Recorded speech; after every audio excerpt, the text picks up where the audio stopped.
श्री राधे राधे। भक्तों, बाल कृष्ण सखाओं के बिना तो रह ही नहीं सकते। उनके तो बहुत से सखा हैं जो उनके साथ खेलते हैं। पता नहीं कितने इनके पूर्व जन्मों के पुण्य होंगे इन सखाओं के, और कितने तो ऐसे भी होंगे जो गोलोक से ही आए हुए हैं। कुछ ऐसे होंगे जो बहुत जन्मों की तपस्या की और उन तपस्याओं का फल उनको मिला है कृष्ण का सखा बनने का सौभाग्य। तो उनका प्रेम छलकता रहता है। और जो गोलोक से आए हुए हैं वो कभी कभी देखने में कठोरता भी दिखलाते हैं और अधिकार भी ज़्यादा जताते हैं। और जो बहुत तप करके आए हैं वो तो पिघले से रहते हैं, द्रवित रहते हैं। मैं आपको सुना रहा था विशाल सखा की बात, जो वास्तव में अर्थात सचमुच ही विशाल है। बड़ा विशाल शरीर है, लंबे शरीर, हृष्ट पुष्ट बदन, देखने में बहुत बड़ा लगता है। वैसे 10 वर्ष का है, लगता तरुण गोप जैसा है। और आयु में केवल 10 महीने, वो 10 महीने भी नहीं, दाऊ से तो वो महीने भर ही छोटा है, लेकिन दाऊ से भी लंबा और पुष्ट दिखता है। वो खेल खेल में ही किसी पेड़ से फल तोड़ लाता है, कन्हैया को अपने हाथ से खिलाता है। और गोलोक का एक सखा है, वो तो पूरा अपना अधिकार प्रस्तुत कर देता है और कन्हैया को जैसे आदेश करने लग जाता है। उस सखा का नाम है अर्जुन। अर्जुन आप पांडव वाले अर्जुन मत समझना जो युधिष्ठिर के भाई, नहीं, ये अर्जुन तो वृंदावन का सखा है, गाय चराने में सहयोग करने वाला सखा है। लेकिन उसने तो एक दिन साफ कह दिया कन्हैया से कि नहीं, तू गाय नहीं चरा सकता है। वैसे बहुत सीधा है वो। आयु में ऋषभ, विशाल, वरुथप और अर्जुन दाऊ से कुछ ही दिन छोटे हैं। सीधा ऋषभ भी बहुत है, किंतु उसके सीधेपने में एक गांभीर्य है। लेकिन अर्जुन तो सीधा है, भोला है। भोलेपन में ही बोल दिया कन्हैया से, तू गाय नहीं चरा सकता है, तू बंशी बजा, नाच ले, गा ले, और बहुत मन हो तो सुबल या भद्र के साथ खेल खेल में मल्ल युद्ध भी कर सकता है। अर्जुन ने 2 टूक सुना दिया, तू गाय नहीं चरा सकता कन्हैया। अब गोपाल ये चुनौती कैसे टाल दे? बोला मैं गाय चराऊंगा। तो सोचने लगा लाला कि क्या वो गोप कुमार नहीं है, ब्रजराज का कुमार है, गोविंद गाय नहीं चरा सकेगा, ऐसा कैसे हो सकता है? और कन्हई हट पकड़ गया कि आज सबकी गाय वो अकेला चराएगा। और उसका सखा अर्जुन कह रहा है नहीं, तू गाय नहीं चरा सकता है। कृष्ण का ऐसा कैसे हो सकता है, मैं गाय नहीं चरा सकता, मैं सबकी गाय अकेले ही घास चराने के लिए ले जा सकता हूँ। बात यह है भक्तों, गाय तो अपने आप चरती हैं, उनके लिए बोलना थोड़े पड़ता है कि तुम चरो तुम चरो, ऐसा थोड़े बोलना पड़ता है। गाय तो अपने आप चरती हैं, घास चरना उनका स्वभाव है। बस उनको घेरने की जरूरत पड़ती है, भाग रही तो रोकना पड़ता है, ठीक दिशा में हाँकने का काम भी करना पड़ता है। और ऋषभ, विशाल आदि बड़े सखा भी कभी कभी ही करते हैं। ये काम प्राय अर्जुन करता है। अर्जुन सखा जो है, ये सखा इतना सीधा है कि सब इसी से अपनी गाय घेरने को बोलते हैं, अर्जुन भैया देख गाय उधर जा रही तो रोक के ले आ। और ये तो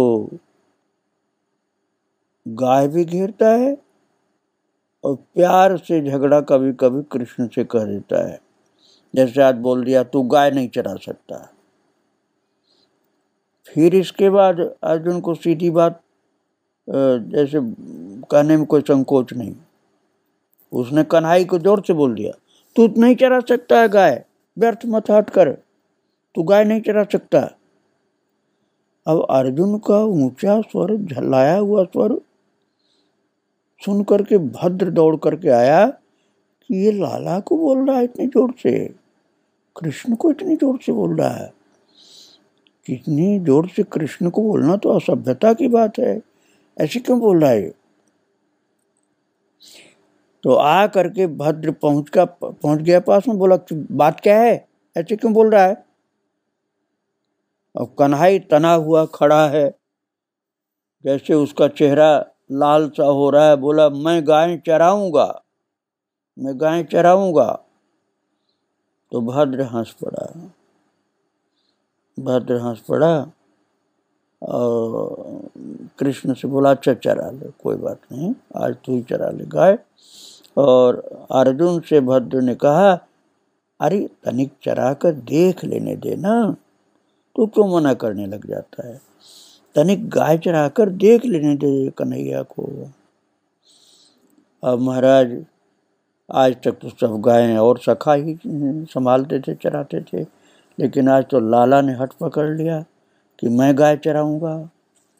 अब कन्हई ने लकुट उठाया, लकुट अर्थात डंडी, किंतु श्याम के लकुट से तो महाराज एक शशक तक नहीं चौंकता। शशक खरगोश, शशक बोलते हैं खरगोश को, जंगल का एक खरगोश भी कन्हैया की लकुटी अर्थात डंडी से चौंकता तक नहीं।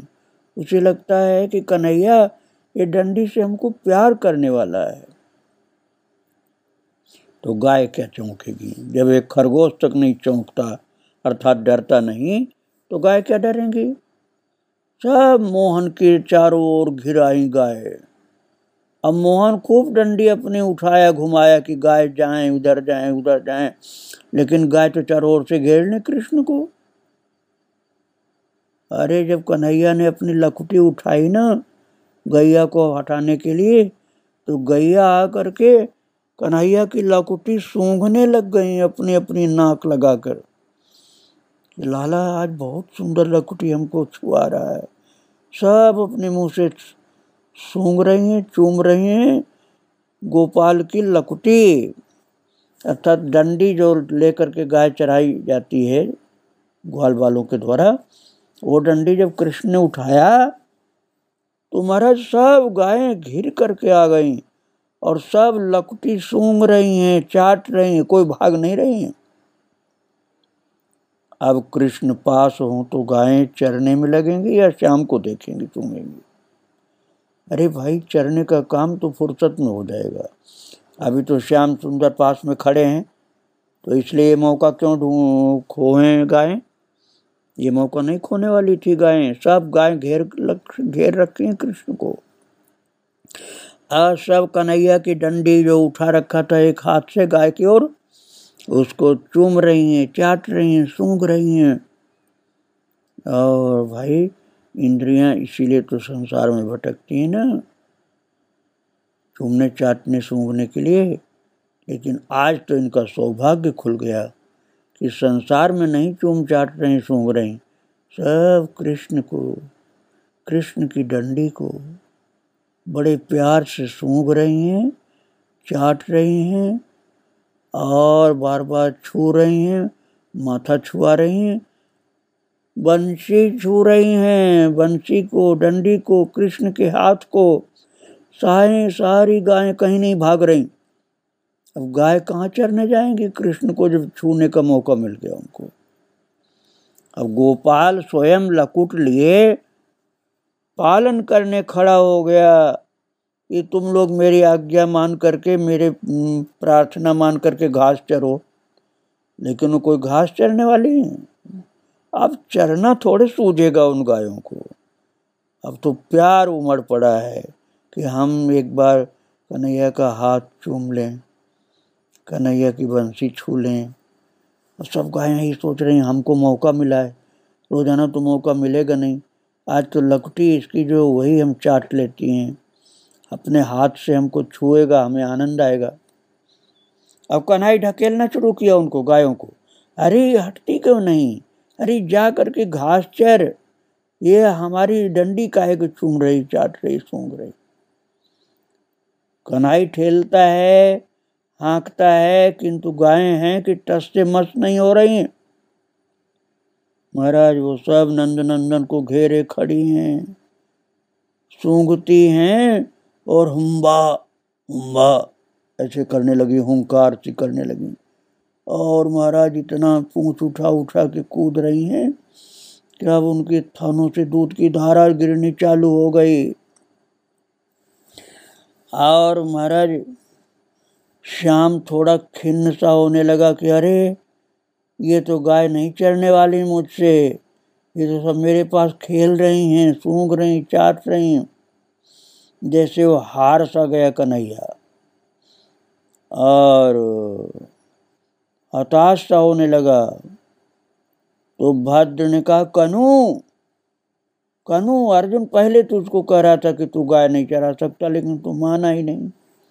पास आकर के कंधे पर हाथ रख करके भद्र ने बड़े स्नेह से कहा, तू इनको बुलाया कर।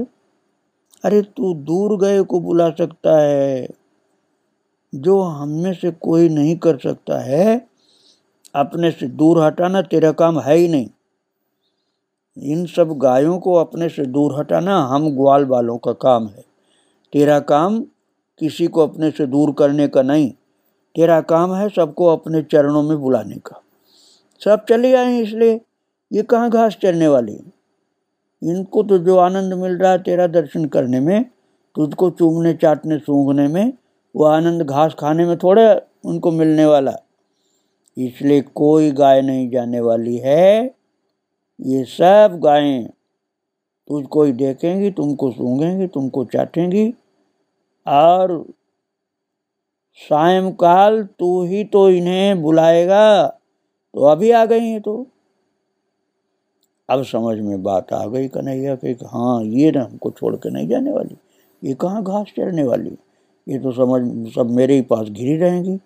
अब कन्हैया हंसने लगा, अर्जुन को गले से लगा के कहा, अर्जुन तू सही कह रहा था, गाय में नहीं चरा सकता, तू ही चरा सकता है भाई, इसलिए अब ये काम तो तू ही संभाल, मेरे बस का नहीं है। और इस तरह से अर्जुन की जैसे जीत कर दिया कन्हैया ने, और अपनी हार स्वीकार कर ली कि मेरे बस की नहीं, गाय नहीं जाती कहीं, वो सब मुझको घेर कर चूमने चाटने सूंघने लग जाती हैं, घास चरने जाती ही नहीं। अर्जुन सही कह रहा था। अब गोपाल कहने लगा, मैं जो कह रहा था कि मैं गाय चराऊंगा, मैं गोपाल हूँ, मैं कैसे नहीं चरा सकता, वो सब मेरी बात झूठ निकल गई। अर्जुन तू गोप कुमारों में सबसे सीधा है, तेरी बात भी गाय मानती हैं, अब मेरे तो कहने पर भी नहीं हट रही पीछे, और तू बोलता है तो ये चल देती हैं घास चरने। इसलिए जो तू कह रहा था कि तू गाय नहीं चरा सकता, और तेरी बात सच्ची निकली, मेरी बात झूठी निकली। जा अब तू ही संभाल गायों को, और इनको घास चरने के लिए ले जा जहाँ घास है उस मैदान में। तो फिर गोपाल ने अपने प्यारे सखा अर्जुन को विजयी सत्य घोषित कर दिया और कह दिया, मेरे बस का नहीं, तू ठीक करा, इनको घास चरा तू। फिर अर्जुन ने हंसते हुए, जैसे उसकी जीत हो गई, सब गायों को ले जा करके मैदान में जहाँ घासें खूब थी वहाँ कह दिया, चलो तुम सब यहाँ, मेरे सखा को परेशान नहीं करो। सब गायें घास चरने में लग गई। और भक्तों, इस तरह से आपने सुना विशाल सखा की बात, अर्जुन सखा की बात। अब मैं आपको सुनाऊंगा ऋषभ सखा के विषय में। ऋषभ जो सखा है वो कन्हैया उसको चिढ़ाता है बूढ़े दादा करके, मोहन ही नहीं दूसरे सखा भी ऋषभ को बूढ़े दादा बोलते हैं, किंतु ऋषभ चिढ़ना नहीं जानता है। ये तो चिढ़ाने वाले के कहने पर भी उसकी गायें लौटा लाने चल देता है। जो बच्चे चिढ़ाते हैं ना सखा लोग, उनकी भी गाय को घेर करके ले आता है, मतलब उनकी भी सेवा करता है। और जहाँ थोड़ा सा पसीने की बूंद दिखलाई पड़ी श्याम सुंदर के मुख पर, तुरंत आकर के कंधे पर हाथ रखता है ऋषभ और कहता है, श्याम सुंदर तुम अब थक गए, अब तुम बैठ जाओ, हम तुम्हारी चरण सेवा करेंगे।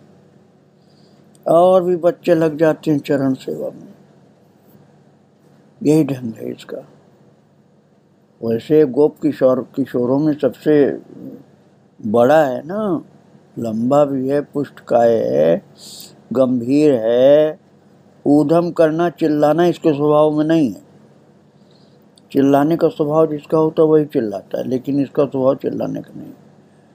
कोई सखा हंसी में भी कुछ कहे तो इसे वो सच ही लगता है, इतना सीधा है, झगड़ना जैसे जानता ही नहीं हो।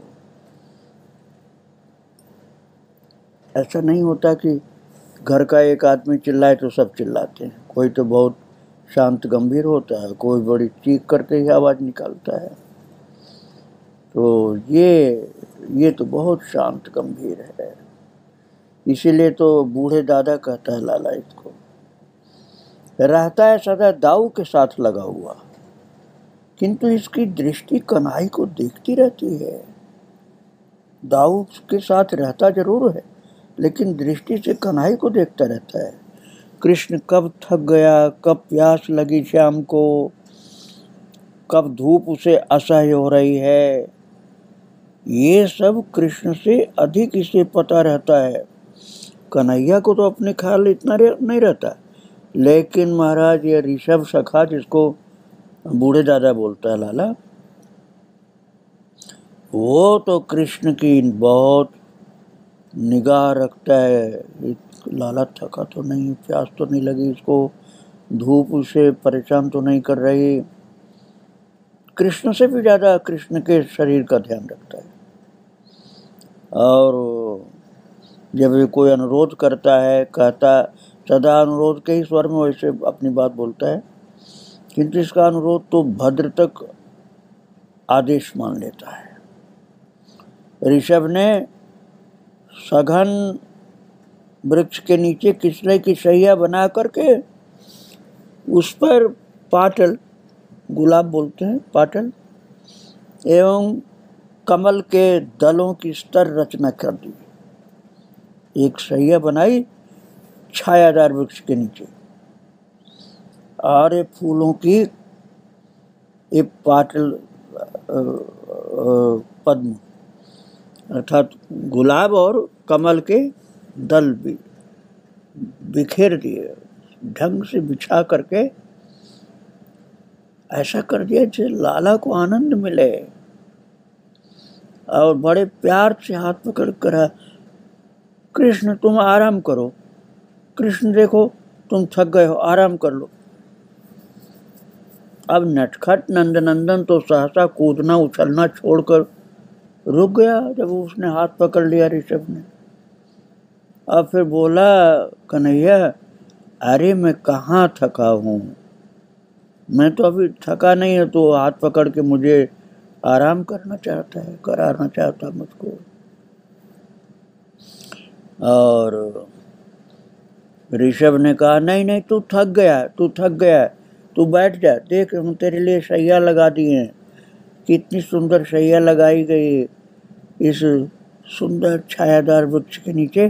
पहले हमने इसकी पत्तियां बिछाई, फिर इसके सुंदर सुंदर फूल हमने बिछाए हैं, और देख तेरे लिए हम शैया लगा के तेरे चरण सेवा करना चाहते हैं। अब तो इधर उधर मत कर, अब तू बैठ जा, थकावट हो गई तू। अब लाला ने सोचा, थका तो भले नहीं हूँ, लेकिन अब थक जाना पड़ेगा। लाला ने सोचा कि मैं थका तो नहीं हूँ, लेकिन अब थक जाना पड़ेगा सखा की बात मानने के लिए। तो महाराज लाला ने कहा, अब बूढ़ा दादा कहता है तू थक गया है, तो चलो मैंने मान लिया कि थक गया हूँ मैं। और तोक ने हाथ पकड़ लिया और कहा, चल तू इस छायादार वृक्ष के नीचे सुबल की गोद में सिर रख करके लेट। सुबल की गोद में सिर रख करके, ऐसे जमीन पर सिर मत रखना तू। सुबल की गोद को तकिया बना लिया और सुबल की गोद में सिर रख करके लेट गया। और ऋषभ ने कहा, ऋषभ जिसको बूढ़ा दादा कहता है, उस सखा ने कहा, मैं तुझे हवा करने के लिए खूब बड़ा सा एक पत्ता तोड़ करके लाता हूँ, कमल वाला पत्ता जिसको पुरैन बोलते, वो तोड़ करके मैं ला रहा हूँ, उसी से हवा करूँगा, खूब ठंडी ठंडी हवा करूँगा, तू आराम कर ले, तू बहुत थक गया है। अब सखाओं की बात मान करके श्याम सुंदर उस छायादार वृक्ष के नीचे जो शैया बनाई गई उस पर लेटकर सुबल की गोद में अपना सिर रख दिया। जैसा सखा लोग चाहते थे वैसे और हंसने लगा। अब कन्हैया की हंसी देख करके तो बच्चे भी खूब हंसे कि अब सेवा करने का मौका मिला, चलो चलो सेवा करें, कृष्ण की सेवा करें। अब कृष्ण सोचने लगे कि ये सब सखा लोग मुझे जबरदस्ती आराम करवा रहे हैं, इसलिए कन्हैया ने कहा, भद्र। अब कन्हैया ने सोचा कि भद्र उसे अभी थोड़ा खेलने में के लिए बोल देगा कि चलो खेलते हैं, चलो खेलते हैं, जहाँ भद्र बोला था हम उठ के चल देंगे। किंतु भद्र ऐसे अवसर पर तो कहाँ साथ देगा इसका। जब उसने देखा कि कन्हैया आराम कर रहा है, सब सखा लोग सेवा कर रहे हैं, तो भद्र को लगा कि ये ठीक कर रहे हैं लोग, इसको आराम कराना जरूरी है। फिर वो ठीक कहता है, तो दौड़ गया है कमल का पत्ता लाने के लिए। अब तू लेटेगा नहीं तो रूठ जाएगा। भद्र को लगता है कि श्याम सुंदर वास्तव में कुछ थका जरूर है, तभी तो ये वृक्ष के नीचे सब लोग पल्लव पर लिटा दिए हैं और मौला श्री के झरते हुए सुमन इसकी अलकों में उलझ जाएंगे तो बड़ी सुंदर शोभा होगी इसकी। और सुबल तो बैठा है बड़े प्यार से गोद में अपने इनके ये कन्हैया के सिर को रख करके अपने गोद में। सुबल तो खूब बाल सहला रहा उसका, कन्हैया के केशों को सुबल अपने प्यारे प्यारे कोमल उंगलियों से सहला रहा है और कन्हैया भी आनंदित होकर के लेटा हुआ। कई कई बच्चे तो चरण छू रहे हैं, धीरे धीरे दबा रहे हैं। एक लेके आया बड़ा सा पत्ता कमल का और उसी कमल के बड़े से पत्ते को घुमा घुमा करके हवा करना शुरू कर दिया और उसी समय बहुत प्यारी सी ठंडी सी हवा भी चलने लगी और पंखे के द्वारा तो खूब आनंदित कर रहा है सखा लोग। कोई चरण दबा रहा और सुबल तो कन्हैया के कुंचित केशों में अपनी उंगली फिरा रहा है और अपने गोद में उसका सिर रख करके बैठा है। लाला हंस हंस करके सखाओं से बात कर रहा है। ये कितनी प्यारी झांकी है। और सब सखा लोग इस रस भरी उपासना में आनंदित हो रहे हैं और कृष्ण को आनंदित कर रहे हैं। यही तो रसोपासना है कि प्रेम रस में डूबे हुए कृष्ण को आनंदित कर रहे हैं अपने भाव के द्वारा, सेवा के द्वारा।